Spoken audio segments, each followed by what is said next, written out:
I think this is made into something bigger than it needed to be. I don't know why we're here today. In schools, gathering places, and that's the reason why at this time it's not a very safe environment. But we can go to Lowe's and we can go to other places. And that's not much different. In schools, usually the students are together for a much longer period of time. My question goes to childcare versus school.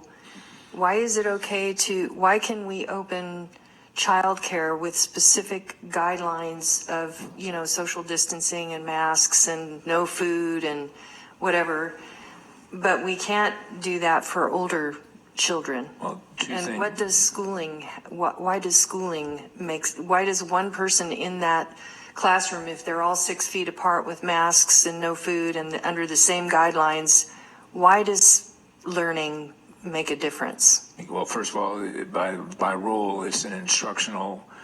Any instruction is not allowed in any of the schools if you're still on the watch list. That's number one. That's a government. What does instruction have to do with the pandemic? I'm trying to understand. The kids are being brought in to be instructed. I thought if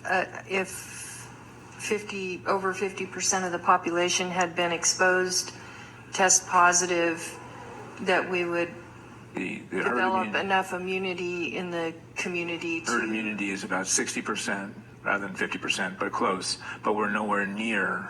We have about 8%. So wouldn't it be better to let those people out that have the good immune system? That's what Sweden has done, and that's what a couple of other countries have done, and they've actually had higher death rates than the United States. It doesn't seem to work. They had higher death rates than the United States. It doesn't seem to work. Me as chair, absolutely, this meeting had to happen. It had to happen. It's happening now.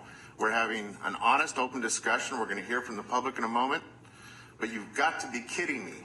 You're a little dramatic. If you've got to be kidding me. This is taking too long, and just like Don and Tony said, there have been life lost because of this. I think NAV should be fired, and I think that you need to look at the budget and get it right. But having watched this meeting, I'm embarrassed for all of us.